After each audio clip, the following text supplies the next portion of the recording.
ठीक है। क्रोमोसोम का स्ट्रक्चर हुआ था बच्चों हमारा, हमने देखा था कि क्रोमोसोम को हमने डिवाइड किया था कुछ पार्ट में। ओके, इस तरीके से इसे सेंट्रोमियर नाम दिया था। उसके बाद में फिर से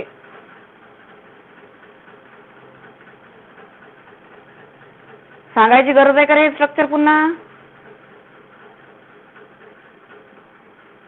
पुन्हा सांगू? ठीक आहे,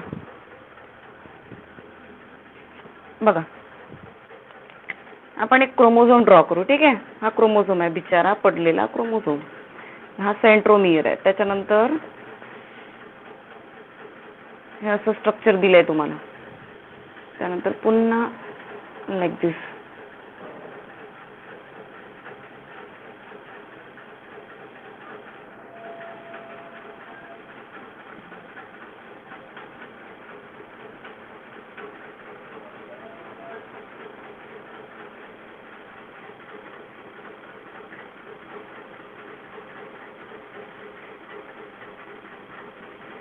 आठवा, असं दिसतंय ना स्ट्रक्चर तुम्हाला दिलेलं तुमच्या टेक्स्टबुक मध्ये.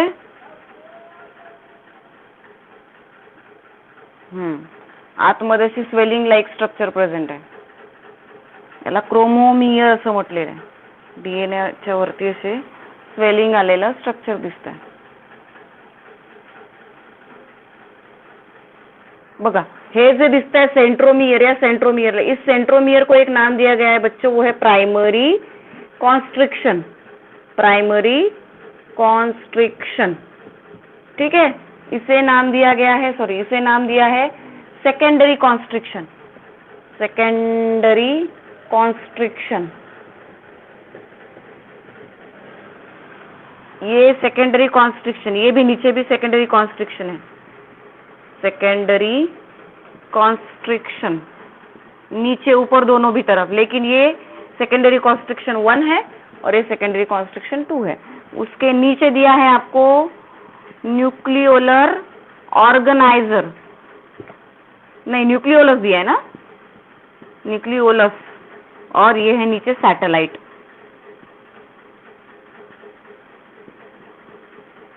ठीक है. अंदर का जो स्ट्रक्चर है उसे सेंट्रोमियर, क्रोमोमियर बोला है. Chromomere, chromomere. और ये जो बने हैं ये वाले ऐसे बीच में वाले, ये क्रोमेनोमेटा, क्रोमैनोमेटा. ठीक है. देखो क्रोमोसोम का इस तरीके का स्ट्रक्चर आपको दिया हुआ है. क्रोमोसोम कब दिखता है? ड्यूरिंग सेल डिवीजन नजर आता है, उसके पहले क्रोमोसोम नहीं दिखता. क्रोमोसोम दिखेगा तो सिर्फ और सिर्फ किस तरीके से दिखेगा? लाइक क्रोमैटिन थ्रेड, फाइबर के जैसे दिखेगा. जब सेल डिवीजन का वक्त आता है तो ये आपको विजिबल होता है. इसे कलर बॉडी बोला गया है. ठीक है. इसकी लेंथ हमने काउंट की थी 0.1 to 33 और इसकी विड्थ हमने काउंट की थी 0.2 to 2 माइक्रोन. ठीक है, इतनी याद है आप लोगों को बात. उसके बाद में हमने बोला था कि ये जो क्रोमोसोम है, ये क्रोमोसोम 2 पार्ट में डिवाइड किया गया है. माइक्रोस्कोप के अंडर देखोगे तो इस तरीके से दिखेगा और नॉर्मली देखोगे तो इस तरीके से दिखेगा. ठीक है. ये जो हम निकालते हैं ना, ये कॉन्स्ट्रिक्शन अंदर ऐसे ऐसे ऐसे ऐसे होते हैं, लेकिन ऊपर से देखने के बाद ये सिर्फ इस तरीके से दिखता है. ठीक है. तो ये जो इक्वल 2 पार्ट में डिवाइड हुआ है, इन पार्ट को बोला गया है क्रोमैटिड्स. क्या बोला गया है? Chromatids. Chromosome divides into equal 2 parts, उन 2 पार्ट्स को बोला गया है क्रोमैटिड. और attach at a single point, उस सेंटर पॉइंट को बोला गया है सेंट्रोमियर. कॉन्स्ट्रिक्शन का मतलब होता है इस तरीके से झुके हुए जो होते हैं अंदर, इस तरीके से, ऐसे स्ट्रक्चर को कॉन्स्ट्रिक्शन बोला जाता है. तो पहला कॉन्स्ट्रिक्शन कहाँ बना? ये वाला, ये इस तरीके से अंदर बन गया ना ये, तो इसे नाम दे दिया गया है सेंट्रोमियर या फिर प्राइमरी कॉन्स्ट्रिक्शन. उसके बाद में ऊपर जाने के बाद में फिर एक अंदर से डीप पोर्शन बना है, तो इसका नाम दे दिया सेकेंडरी कॉन्स्ट्रिक्शन. इसके नीचे आओ तो आपको फिर से कॉन्स्ट्रिक्शन नजर आता है. तो ये फर्स्ट कॉन्स्ट्रिक्शन और ये सेकेंड कॉन्स्ट्रिक्शन. उसके बाद में क्या बोला है बच्चों? इसके अंदर जो है, कल एक और डायग्राम मैंने आपको ड्रॉ करके दिखाई थी, इस तरीके से वहां पे दी है आपके टेक्स्ट बुक में, देखो. ओके. और इसके अंदर ऐसे थ्रेड लाइक स्ट्रक्चर पड़ा हुआ है. ये थ्रेड लाइक स्ट्रक्चर कुछ भी नहीं है, डीएनए. ये जो थ्रेड लाइक स्ट्रक्चर इसके अंदर नजर आ रहा है वो आपको डीएनए, एक छोर से लेके तो दूसरे पॉइंट तक, एक पॉइंट से लेके तो दूसरे पॉइंट तक ये स्प्रेड हुआ डीएनए जेनेटिक मटेरियल है. उसके बाद में हमने बोला है कि इसके अंदर कुछ स्वेलिंग लाइक स्ट्रक्चर, ऐसे फूले हुए स्ट्रक्चर नजर आ रहे हैं. इसको नाम हमने दे दिया है क्रोमोमियर, और इसी क्रोमोसोम के ऊपर के पोर्शन को नाम दिया गया है टीलोमियर। क्या नाम दिया गया है? टीलोमियर। उसके बाद में क्या बोला है कि सेकेंडरी कॉन्स्ट्रिक्शन के नीचे एक राउंडेड बॉडीज पड़ी है, उसे हमने न्यूक्लियोलस नाम दिया है। सेकेंडरी कॉन्स्ट्रिक्शन का दूसरा नाम न्यूक्लियोलर ऑर्गेनाइजर भी रखा गया है। नामकरण, दो नाम है इसके, न्यूक्लियोलर ऑर्गेनाइजर। ठीक है, सेकेंडरी जो कॉन्स्ट्रिक्शन है उसका सेकेंड नेम न्यूक्लियर ऑर्गेनाइजर भी है। सेकेंडरी कॉन्स्ट्रिक्शन के, फर्स्ट सेकेंडरी कॉन्स्ट्रिक्शन के नीचे न्यूक्लियोलस ये स्ट्रक्चर आपको दिया है, और उसी के नीचे आपको एक स्फेरिकल बॉडी नजर आती है, उसे सैटेलाइट बोला गया है। और ये इसके अंदर जो डीएनए पड़ा हुआ है, डीएनए ये क्या है बच्चों? जेनेटिक मटेरियल है, जो क्या करता है? जनरेशन टू जनरेशन कैरेक्टर को ट्रांसमिट करने के लिए रिस्पॉन्सिबल होता है। कुछ भी तो नहीं है स्ट्रक्चर में। क्लियर है बात? कळलंय सगळ्यांना? ठीक आहे, आता बघा टाइप ऑफ क्रोमोझोम बघू आपण. नाव टाइप ऑफ क्रोमोझोम.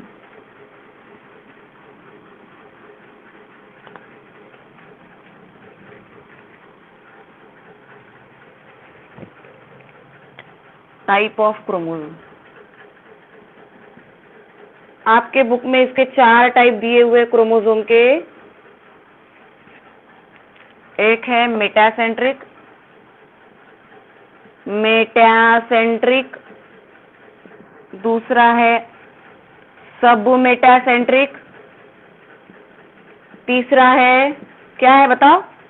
एक्रोसेंट्रिक, और चौथा है टीलोसेंट्रिक. बहुत इजी है, कुछ भी नहीं. मेटासेंट्रिक का मतलब सेंट्रोमियर सेंटर में प्रेजेंट है, खत्म बात. सेंट्रोमियर जो है वो सेंटर में प्रेजेंट है, इसलिए मेटासेंट्रिक. सेंट्रोमियर एट सेंटर, बिल्कुल सेंटर में, दोनों इक्वल पार्ट में डिवाइड हुआ है. जब ये झुकेंगे तो ये कैसे नजर आएंगे? Like this, V shape structure. कैसे रे? मुड़ने के बाद में वी शेप कैसे? इस तरीके से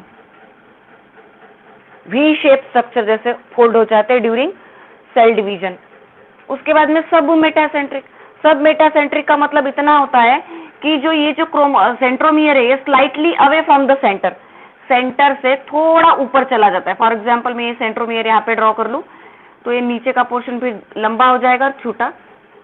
क्यों? क्योंकि जो सेंटर में था सेंट्रोमियर ये थोड़ा सा slightly away from the centre, centre position है ना, सेंटर से थोड़ा ऊपर चला गया है, तो इसीलिए इसे नाम दे दिया गया है सब मेटासेंट्रिक. अगर ये कराएगा ड्यूरिंग सेल डिवीजन, इसका शेप इस तरीके से बनता है, देख लो इस तरीके से एल शेप. ये ऐसे बनेगा क्योंकि एक इसका जो पॉइंट है, साइड है, एक साइड छोटी हो गई है. एक्रोसेंट्रिक का मतलब क्या? कि near to the upper portion. देखो अब ये क्या हो गया है, इस तरीके से बन जाएगा ये.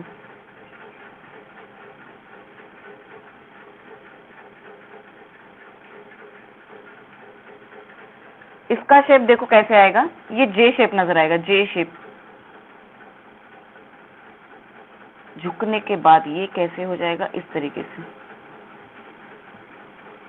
जे शेप नजर आएगा. और लास्ट वाला जो है टीलोसेंट्रिक, इसकी तो बात ही खत्म. ये सर डायरेक्टली सर के ऊपर जाके बैठता है इस तरीके से. Centromere at the tip, centromere present at D. ये सेंट्रोमियर है. कलर से दूसरा शो करूं क्या? देखो ये रेड, रेड, यहाँ पे भी रेड. पोजीशन चेंज हो रही है सिर्फ सेंट्रोमियर की. तो ये किस तरीके से नजर आएगा? ये आई के जैसे नजर आएगा. During cell division it look like I. बहुत इजी है. Types of chromosome.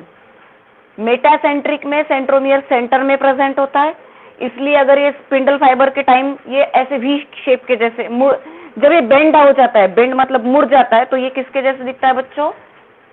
वी के जैसे.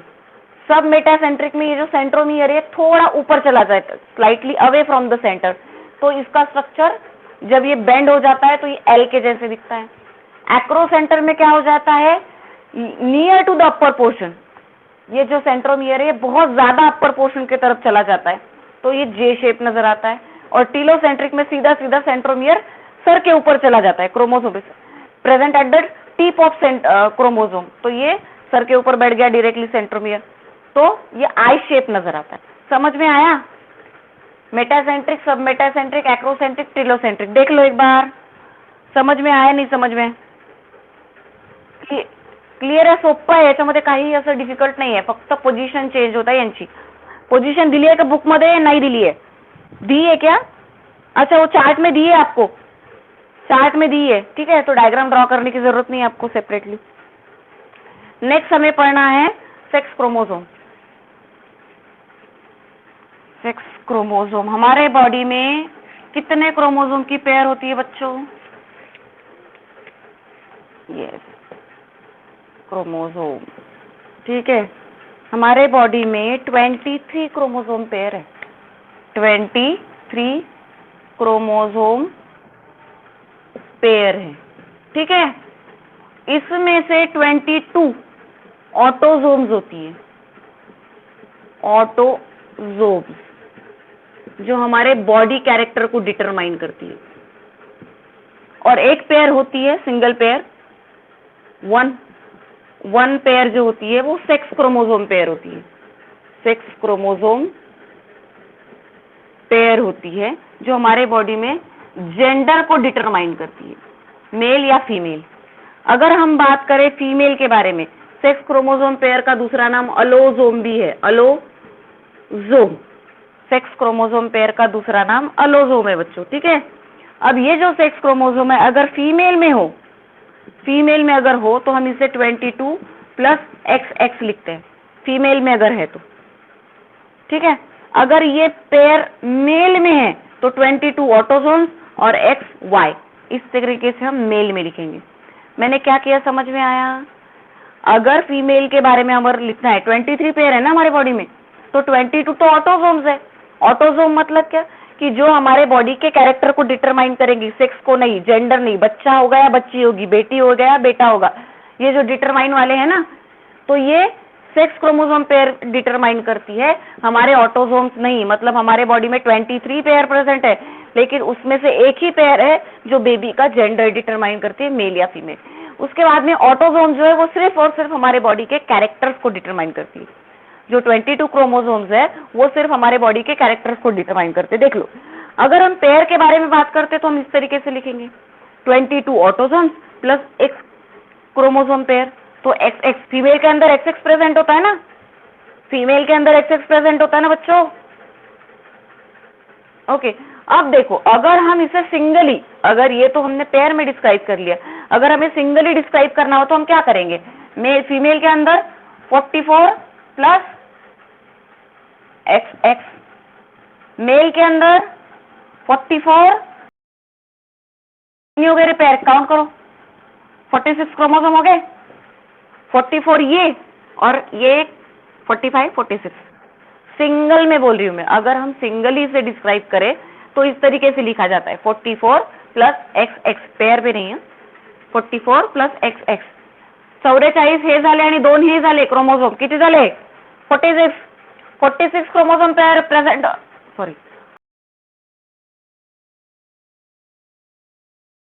कळलं का तुम्हाला? पुन्हा सांगू?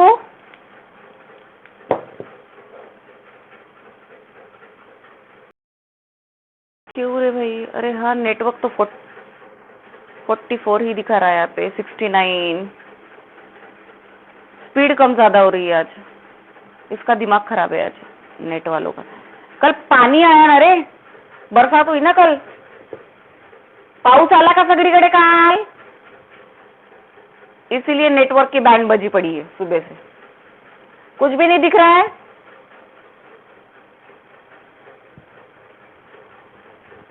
क्लियर है?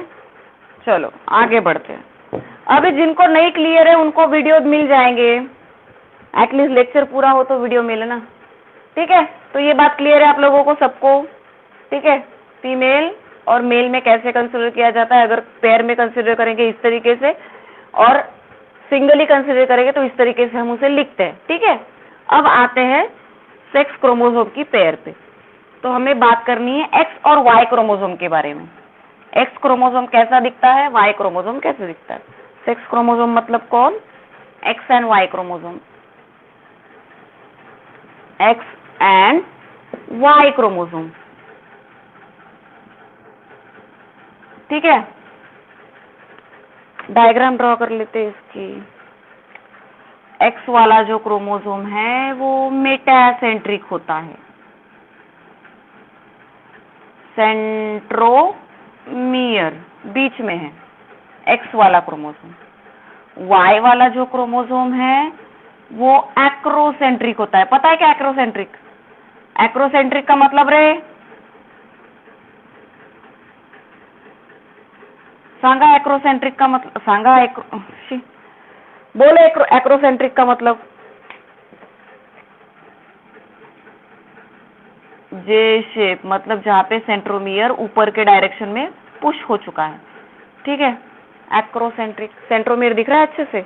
अब देखो इस पे दो रीजन प्रेजेंट होते हैं, एक होता है homologous region, homologous reason,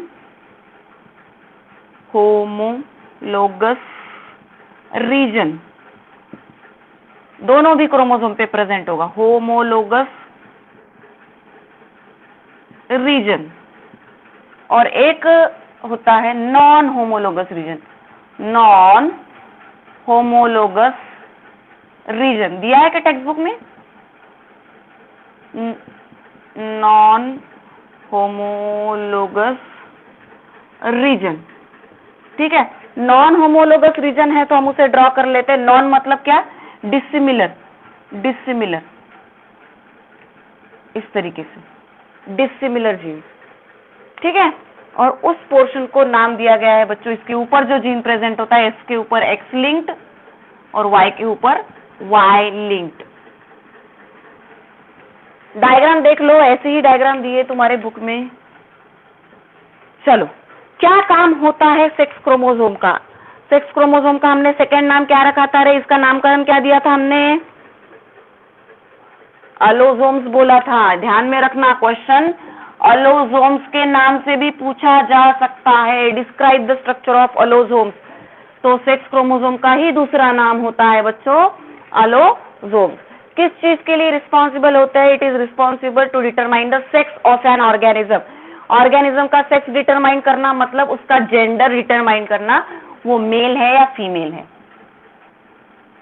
mail और फीमेल ये डिटरमाइन करने के लिए सेक्स क्रोमोसोम यहाँ पे प्रेजेंट होते हैं, एक्स एंड वाई क्रोमोसोम। अब देखो एक्स क्रोमोसोम जो है, एक्स क्रोमोसोम कैसा बोला इन्होंने, शेप क्या है इसका, मेटासेंट्रिक है। अब हमें मेटासेंट्रिक पता चल चुका है कि मेटासेंट्रिक होता कैसे है। वाई क्रोमोसोम कैसे है बच्चों, एक्रोसेंट्रिक है, ठीक है। एक्स क्रोमोसोम कैसा है, लॉन्गर है ना। डिफरेंशिएटिंग, इसका डिफरेंस भी आता है पेपर में, पेपर में इसका डिफरेंस भी आता है, ठीक है। एक्स क्रोमोसोम लॉन्गर है किससे रे, then Y chromosome, Y chromosome से लंबा होता है एक्स क्रोमोसोम। एक्स क्रोमोसोम और वाई क्रोमोसोम दोनों के ऊपर दो रीजन प्रेजेंट होते हैं, कौन से रीजन, होमोलोगस रीजन, ठीक है। जो डायग्राम में दिया है वही मैं बता रही हूं, होमोलोगस रीजन।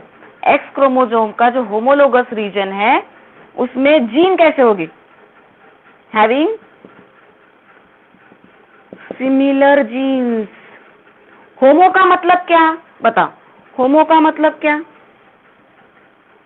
यस, होमो का मतलब होता है सिमिलर। तो ये वाला रहे या फिर वो वाला रहे, दोनों भी एक्स और वाई क्रोमोसोम के होमोलोगस रीजन में सिमिलर जीन रहेंगे बच्चों। कौन से, सिमिलर जीन, दोनों में भी, दोनों भी रीजन में।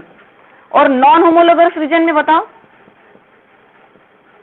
हाँ, dissimilar gene and non homologous region having dissimilar gene. इसमें क्या प्रेजेंट है, डिसिमिलर। चलो, जो हमें डायग्राम में दिख रहा है उसके बारे में हम बात कर रहे हैं। ये एक्स वाला जो होता है वो लंबा होता है, वाई वाला छोटा होता है। इसके ऊपर दो रीजन प्रेजेंट है, होमोलोगस और नॉन होमोलोगस। उस पे भी होमोलोगस और नॉन होमोलोगस। होमोलोगस रीजन में सेम जीन रहेंगे, नॉन होमोलोगस रीजन में डिसिमिलर जीन रहेंगे। इतनी बात समझ में आई आप लोगों को? इतनी बात समझ में आई? उसके बाद में क्या बोला है देखो, कि जो एक्स क्रोमोसोम है, एक्स क्रोमोसोम जो है, एक्स क्रोमोसोम के ऊपर मोर number of you chromatin, more you chromatin and less heterochromatin region present होता है, हेट्रोक्रोमैटिन रीजन प्रेजेंट होता है। अब सबसे बड़ी बात, व्हाट इज यू क्रोमैटिन और व्हाट इज हेट्रोक्रोमैटिन? तो यू क्रोमैटिन का मतलब, देखो बच्चे क्रोमोसोम ड्रॉ कर रही हूं मैं इस तरीके से, ये क्रोमोसोम यहाँ पे आपको नजर आ रहा है, ये क्रोमोसोम, इसके ऊपर कुछ शेड ऐसे डार्क होते हैं, कुछ शेड ऐसे डार्क होते हैं इस तरीके से बीच बीच में, ऐसे ऐसे ऐसे। ये सीधा साधा बंदा नहीं है, इसके ऊपर भी शेडिंग प्रेजेंट है। इसको को भी सजना संवरना बहुत पसंद है, तो ये मटका है। सजना संवरना पसंद है तो इसके बॉडी के ऊपर आपको सीधा साधा नहीं रहेगा, ये इसके ऊपर कुछ रीजन डार्क रहेंगे और कुछ लाइट। जो मैंने डार्क रीजन रेड से शो किए हैं, इसे हम बोलेंगे हेट्रोक्रोमैटिन रीजन, उसे हम क्या बोलेंगे? Heterochromatin region. और ये जो लाइट वाले हैं, इसे बोला जाता है यू क्रोमैटिन रीजन। क्या बोला जाएगा? Euchromatin region. अब देखो क्या बोला है इसने, एक्स क्रोमोसोम के बॉडी के ऊपर मोर यू क्रोमैटिन रीजन है और लेस हेट्रोक्रोमैटिन रीजन है। अब जिसके बॉडी के ऊपर मोर यू क्रोमैटिन रीजन है, वो जेनेटिकली मोर एक्टिव है, जेनेटिकली मोर एक्टिव। क्यों? इस पे डीएनए ज्यादा प्रेजेंट है। मैंने क्या बोला समझ में आया आप लोगों को? कि ये क्रोमोसोम इस तरीके से दिखेगा, ठीक है। इसके बॉडी के ऊपर कुछ डार्क रीजन प्रेजेंट है और कुछ लाइट रीजन प्रेजेंट है। जो डार्क रीजन प्रेजेंट है उन्हें हेट्रोक्रोमैटिन रीजन बोला जाता है, और जो लाइट रीजन प्रेजेंट है उन्हें यू क्रोमैटिन रीजन बोला जाता है। तो यू क्रोमैटिन रीजन जिसके बॉडी पे ज्यादा होगा, यू क्रोमैटिन रीजन जिसके बॉडी पे ज्यादा होगा, वो जेनेटिकली मोर एक्टिव होगा। वो जेनेटिकली क्या होगा बच्चों? मोर एक्टिव होगा। तो क्यों मोर एक्टिव होगा? क्योंकि वहां पे नंबर ऑफ डीएनए ज्यादा होते हैं। मैंने क्या बोला समझ में आया? मैंने क्या बोला समझ में आया? ठीक है। अब ये हो गई बात एक्स क्रोमोसोम की, तो इसलिए एक्स क्रोमोसोम मोर एक्टिव है। तो वाई क्रोमोसोम का क्या फंडा है फिर? वाई क्रोमोसोम का क्या फंडा है? तो वाई क्रोमोसोम के ऊपर इसके उल्टा चलेगा, more heterochromatin and less euchromatin. Euchromatin का इसका मतलब क्या हुआ फिर? कोर जेनेटिकली ज्यादा एक्टिव होगा, इस पे ज्यादा यू क्रोमैटिन है एक्स क्रोमोसोम पे, और वाई क्रोमोसोम पे हेट्रोक्रोमैटिन ज्यादा है। तो जेनेटिकली एक्टिव कौन होगा बच्चों? एक्स क्रोमोसोम ना, मैंने पहले बोल दिया, जिस पे यू क्रोमैटिन ज्यादा वो ज्यादा एक्टिव, जिस पे यू क्रोमैटिन ज्यादा वो ज्यादा एक्टिव। किसको ब्लर दिख रहा है? रेनू, समीक्षा, ब्लर होता है बेटा? ओके। तो क्या बोला, इतनी बात समझ में आई? एक्स और वाई का डिफरेंस, एक्स और वाई का डिफरेंस क्लियर है आपको? चलो आगे बढ़ो, आगे बढ़ते हैं। नेक्स्ट कैरेक्टर क्या बोला है बच्चों? इसका स्क्रीनशॉट निकालना है तुम लोगों को, जरूरत तो नहीं है, बुक में दिया हुआ है सब। निकालना है क्या? निकाल लो अगर निकालना है तो, अदरवाइज मैं मिटा रही उसे। ओके चलेगा। देखो हम क्रोमोसोम के बारे में बात कर रहे हैं, लेकिन कौन से क्रोमोसोम के बारे में बात कर रहे हैं? हमें पता है हमारे बॉडी के अंदर 23 पेयर ऑफ क्रोमोसोम प्रेजेंट है, 22 ऑटोसोम्स है, और एक ही पेयर ऐसी होती है जो सेक्स को डिटरमाइन करती है। मतलब आप लोगों ने बहुत बार सुना होगा XX एंड XY। तो ये XX और XY क्या होती है? X का मतलब होता है फीमेल को जो रिप्रेजेंट करता है, और XY का मतलब होता है जो मेल को रिप्रेजेंट करता है। ठीक है, ये बात हमें पता है। अब ये जो क्रोमोसोम पेयर है, सेक्स क्रोमोसोम, जो सेक्स को डिटरमाइन करती है, बच्चा होगा मतलब बेटा होगा या बेटी होगा, मतलब मेल का और फीमेल का जो डिटरमिनेशन किया जाता है, उन क्रोमोसोम को हम सेक्स क्रोमोसोम बोलते हैं या फिर अलोसोम्स बोलते हैं। उसके बाद में हमने क्या बोला, फिर हमें सेक्स क्रोमोसोम का स्ट्रक्चर डिटरमाइन करना है, तो X and Y are the sex chromosome. ठीक है, अब फिर हम क्या बोल रहे हैं कि जो एक्स क्रोमोसोम है, जो यहाँ पे जो मैंने ड्रॉ किया, वो कैसा है, मेटासेंट्रिक है। क्यों? क्योंकि इसका सेंट्रोमियर बीच में प्रेजेंट है और बाजू में इक्वली डिवाइड हुआ है क्रोमैटिड। और वाई जो है वो एक्रोसेंट्रिक है, क्योंकि इसका सेंट्रोमियर थोड़ा ऊपर चला गया है, तो दो अनइक्वल पार्ट तैयार हो गए। ठीक है, तो वो एक्रोसेंट्रिक है। उसके बाद में मैंने बोला कि दिख ही रहा है भाई कि एक्स क्रोमोसोम लंबा है और वाई क्रोमोसोम शॉर्ट है। उसके बाद में हमने क्या बोला कि दोनों भी क्रोमोसोम के ऊपर, एक्स और वाई क्रोमोसोम के ऊपर दो रीजन प्रेजेंट है, दो अलग अलग रीजन प्रेजेंट है। एक रीजन है होमोलोगस जिसमें सिमिलर जीन प्रेजेंट है वहां पे भी और यहाँ पे भी, और एक रीजन है नॉन होमोलोगस, यहाँ पे भी और वहां पे भी। तो होमोलोगस रीजन में सेम जीन प्रेजेंट रहेंगे, नॉन होमोलोगस रीजन में डिसिमिलर जीन प्रेजेंट रहेंगे। इतनी बात हमें पता है। अब मैंने बोला कि जो एक्स क्रोमोसोम है, एक्स क्रोमोसोम में ज्यादा कौन सा अमाउंट का शेड प्रेजेंट होता है, यू क्रोमैटिन। यू क्रोमैटिन मतलब लाइट शेड, और उस लाइट शेड में मोर नंबर ऑफ डीएनए होते हैं, तो इसके लिए ये ज्यादा जेनेटिकली एक्टिव है, क्योंकि इसकी बॉडी के ऊपर यू क्रोमैटिन रीजन ज्यादा है और हेट्रोक्रोमैटिन डार्क शेड कम है। उल्टा चलता है वाई क्रोमोसोम। वाई क्रोमोसोम का क्या बोलना है कि वाई क्रोमोसोम के बॉडी के ऊपर हेट्रोक्रोमैटिन मतलब डार्क रीजन ज्यादा है और यू क्रोमैटिन रीजन कम है। तो जिसमें यू क्रोमैटिन ज्यादा होगा वो जेनेटिकली मोर एक्टिव होगा। तो ज्यादा किसमें है, एक्स और वाई से? किसमें ज्यादा है? एक्स क्रोमोसोम में ज्यादा है यू क्रोमैटिन, तो ये जेनेटिकली मोर एक्टिव होता है। क्लियर है? ठीक है, चलो आगे बढ़ते हैं। फिर नेक्स्ट कैरेक्टर क्या बोला है इन्होंने एक्स और वाई क्रोमोसोम के बारे में, कि जो एक्स क्रोमोसोम और वाई क्रोमोसोम है, एक्स क्रोमोसोम का नॉन होमोलोगस रीजन क्या होता है बच्चों? देखो डिफरेंस दिख रहा है आप लोगों को। एक्स क्रोमोसोम का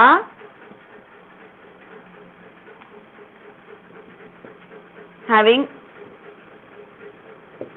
लार्जर नॉन होमोलोगस रीजन, इसका non homologous region, X chromosome का नॉन होमोलोगस ज्यादा है ना, ज्यादा है ना। और वाई क्रोमोसोम का कैसे होगा बताओ, तुम ही बताओ। दिख रही है डायग्राम में सब कुछ, स्मॉलर डायग्राम मध्ये दिसताय का तुम्हाला? एक्स क्रोमोसोमचा नॉन होमोलोगस रीजन लंबा है आणि वाई क्रोमोसोम का नॉन होमोलोगस रीजन छोटा है। तो ऑब्वियसली जेनेटिकली यहाँ पे भी एक्टिव कौन होगा बच्चों? जेनेटिकली एक्टिव कौन होगा यहाँ पे? फिर से यहाँ पे नंबर ऑफ डीएनए ज्यादा होगी, वहां पे नंबर ऑफ डीएनए कम होगी। यस और नो? यस और नो? ठीक है, क्योंकि शेप ही नजर आ रहा है आपको, ये लंबा है नॉन होमोलोगस और वो छोटा है। उसके बाद में क्रॉसिंग ओवर जो होती है, crossing over occur only in homologous region. Crossing over का मतलब तुम लोगों को पता है, तुम लोगों ने 10th तक पढ़ा है कि it is exchange of genetic material. ये एक क्रोमोसोम है और ये दूसरा क्रोमोसोम ड्रॉ कर रही हूं मैं। तो क्रॉसिंग ओवर मतलब क्या कि ये अपने कैरेक्टर इसे देगा और ये अपने कैरेक्टर इसे देगा, कुछ जेनेटिक मटेरियल जो है इसे ट्रांसमिट करेगा। तो ये जो क्रॉसिंग ओवर की प्रोसेस है बच्चों, सीधा हम इस तरीके से ड्रॉ कर लेते हैं। देखो ये वाला एक क्रोमोसोम और दूसरा वाला क्रोमोसोम इस तरीके से।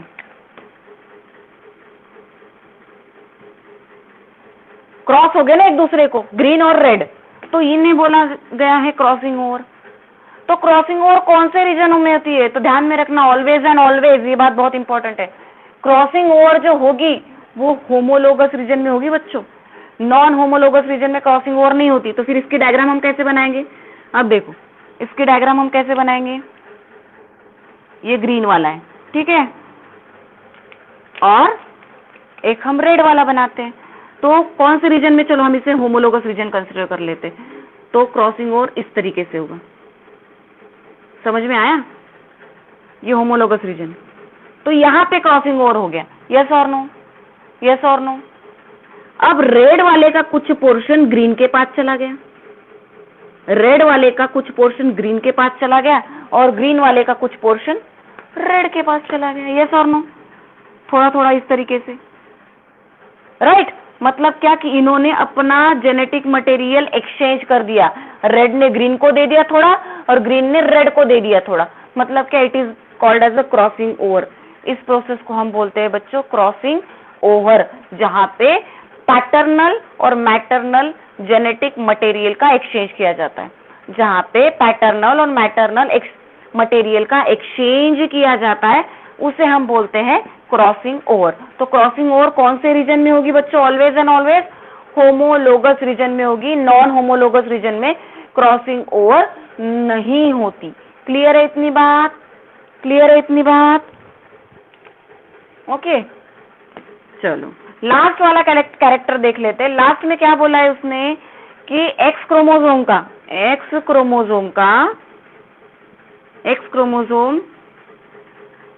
का कौन सा portion? Non homologous portion having X linked gene, और वाई क्रोमोसोम का non homologous portion having Y linked gene. ये क्या है हम आगे पढ़ेंगे, ठीक है, पहले समझ लो। एक्स क्रोमोसोम के नॉन होमोलोगस रीजन के सर के ऊपर जो बैठा है, सर के ऊपर नॉन होमोलोगस रीजन में जो जीन बैठा है उसे एक्स लिंक्ड जीन बोला जाता है। सीधा सीधा एक्स क्रोमोसोम के सर के ऊपर, नॉन होमोलोगस रीजन के सर के ऊपर बैठा हुआ एक्स लिंक, और वाई क्रोमोसोम के नॉन होमोलोगस रीजन के सर के ऊपर बैठा हुआ Y link gene. X link किसे बोला है और वाई लिंक किसे बोला है, समझ में आया क्या? यस और नो? यस और नो? ये वाला एक्स लिंक्ड, एक्स क्रोमोसोम का है ना नॉन होमोलोगस रीजन, इसीलिए एक्स लिंक्ड, और वो वहां पे क्या है? वाई क्रोमोसोम है। तो वाई क्रोमोसोम के नॉन होमोलोगस पोर्शन के ऊपर बैठा हुआ जीन, मतलब वाई लिंक्ड जीन। क्लियर है इतनी बात? क्लियर है इतनी बात? यस और नो? कळलंय सगळ्यांना? Any doubt? ठीक आहे, इतका एक्स एंड वाई क्रोमोसोमचं हे स्ट्रक्चर इंपॉर्टंट आहे एग्जाम साठी पण। एग्जाम में भी इसे पूछा जाता है, describe the structure of X and Y chromosome, या फिर describe the structure of sex chromosome, या फिर describe the structure of allosome. तो आपको इतने कैरेक्टर्स आपको पता होने चाहिए, और कैरेक्टर्स भी तो हम इसे देख देख के लिख रहे हैं, ये दिखी वैसे रहे तो हमें उन्हें सिर्फ एक्सप्लेन करना है इस तरीके से। ठीक है, आज की क्लास में यही पे खत्म करती हूँ, नेक्स्ट टॉपिक हम कल स्टार्ट करेंगे। ठीक है, किसी को डाउट हो तो पूछ। ओ गॉड ओ गॉड ओ गॉड ओ गॉड, देखो ऐसी सिचुएशन हो रही है यहाँ पे। ओके, तो मैं लेक्चर ऑफ कर रही हूँ, वैसे भी एनवायरनमेंट अभी ठीक नहीं है।